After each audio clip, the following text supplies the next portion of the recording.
जय साईं राम, ओम साईं राम। आशा है आप सब बाबा की कृपा से अच्छे होंगे, सही सलामत होंगे।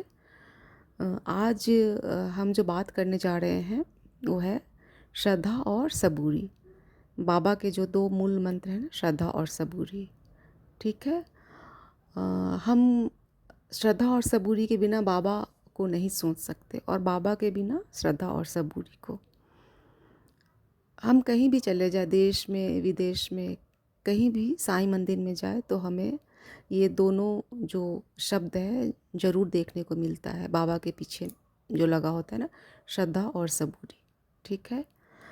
तो और ये दोनों एक्चुअल में एक ही है, इन दोनों में बिल्कुल अभिन्नता नहीं है, यानी कि ये दोनों एक ही हैं, एक के बिना दूसरा संभव नहीं है। हमारे जो एक्चुअल में हम दो तरह की लाइफ जीते हैं, एक सांसारिक और दूसरा आध्यात्मिक। और इन दोनों लाइफ में इनकी बहुत ही ज़रूरत है। सांसारिक जीवन में भी हम अगर देखें कि अगर हमें कोई गोल अचीव करना है, सक्सेस पाना है, किसी चीज़ को हमें हासिल करना है, तो उसके लिए क्या हम सिर्फ कामना नहीं कर सकते हैं ना। कामना करने से या सिर्फ इच्छा रखने से तो होगा नहीं। उसके लिए हमें क्या करना पड़ता है, हमें कठिन परिश्रम करना पड़ता है, पसीना बहाना पड़ता है, दिन रात एक करना पड़ता है, 10 बार गिरकर उठना पड़ता है। और इन सब को मिलाकर हम क्या बोलते हैं, सबूरी। ये सबूरी है तो हम इन चीज़ों को ज़रूर पा लेंगे जो हमारा गोल है। बिना इसके तो संभव ही नहीं है। तो यही चीज़ें हैं। और वैसे ही आध्यात्मिक जीवन में भी हम इन दोनों के बिना, श्रद्धा और सबूरी के बिना हम भक्ति कर ही नहीं सकते हैं। क्योंकि जहाँ पर श्रद्धा और सबूरी नहीं है, हम भक्ति की कैसे सोच सकते हैं। और पता है, हम श्रद्धा तो रखते हैं पर हमारा जो श्रद्धा होता है ना, वो कई बार ना नकली निकल जाता है। नकली इसलिए मैं बता रही हूँ, नकली मैं इसलिए बोल रही हूँ कि हम बाबा के सामने जाते हैं, बहुत सारी अपनी अपनी मनोकामनाएं लेकर जाते हैं। मन में जो इच्छाएं होती है उनको लेकर जाते हैं कि बाबा मेरा ये काम हो जाए। और अगर बाबा ने पूरा कर दिया तब तो हमारी श्रद्धा बाबा पे हो जाती है और भी बढ़ जाती है। लेकिन अगर बाबा ने नहीं किया तो क्या हम इतना श्रद्धा रख पाते हैं? नहीं, हम नहीं रख पाते हैं। हम तुरंत डोल जाते हैं फिर। तो हम इसको क्या बोलेंगे, इसको हम नकली श्रद्धा बोलेंगे। असली श्रद्धा पता है क्या? असली श्रद्धा है कि हमें दुख पर दुख मिल रहा है, परेशानी पर परेशानी मिल रही है, लेकिन हम बाबा के द्वार पर हम बैठे हुए हैं। बाबा, मैं ये द्वार नहीं छोड़ रहा हूँ, मैं यहीं बैठा रहूँगा। और तो यहाँ पर क्या है, ये श्रद्धा हमारी है। और यहीं से हमारी सबूरी भी देखी जा रही है ना, कि अगर हमारे में इतना सब्र है तभी तो हम श्रद्धा कर पा रहे हैं ना। और श्रद्धा है इसलिए हम सब्र कर पा रहे हैं। तो इन दोनों के बिना तो, मतलब एक के बिना दूसरा अधूरा, दूसरे के बिना पहला वाला अधूरा, ये चीज़ें हैं। तो और बाबा ने भी बोला हुआ है कि ये जो श्रद्धा सबूरी, ये दो जुड़वा बहनें हैं। एक के बिना दूसरा हम सोच ही नहीं सकते हैं। श्रद्धा अगर गहरी है तो मतलब सबूरी है, और सबूरी अगर गहरा है मतलब श्रद्धा है। एक के बिना दूसरा संभव नहीं है।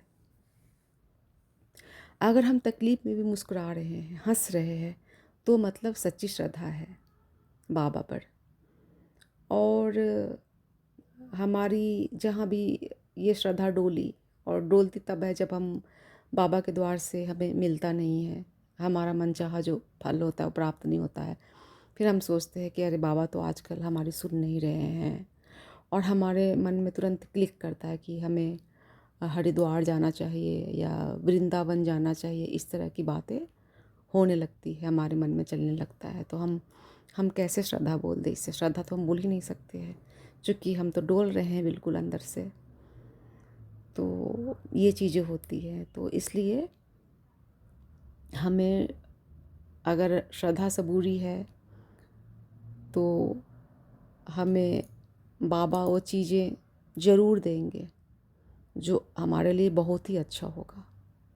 बाबा हमारी हर जायज़ नाजायज़ मांग को नहीं पूरा कर सकते, क्योंकि बाबा को भी देखना पड़ता है ना, क्या हमारे लिए सही है क्या नहीं सही है। हर चीज़ कैसे पूरा कर सकते हैं, क्योंकि हम तो थोड़ा देख रहे हैं ना, कि हम तो अभी का देख रहे हैं कि अरे ये चीज़ हो जाए तो हमारे लाइफ में कितना अच्छा हो जाए। लेकिन बाबा तो बहुत आगे की देख रहे हैं ना।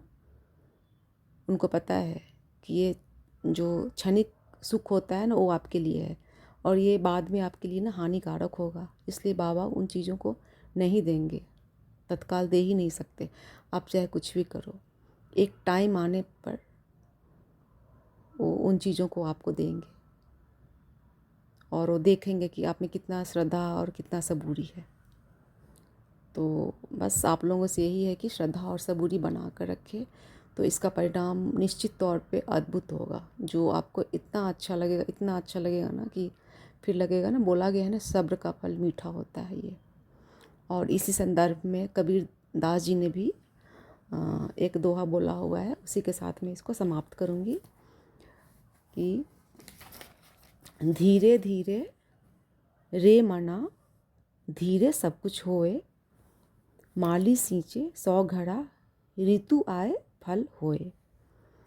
कबीर दास जी मन को समझाते हुए कहते हैं कि हे मन, दुनिया का हर काम धीरे धीरे ही होता है, इसलिए सब्र करो।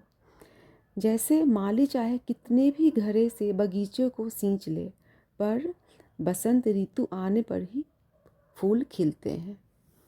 तो इसलिए श्रद्धा सबूरी रखना बहुत ही ज़रूरी है, हर काम के लिए बहुत ही ज़रूरी है ये।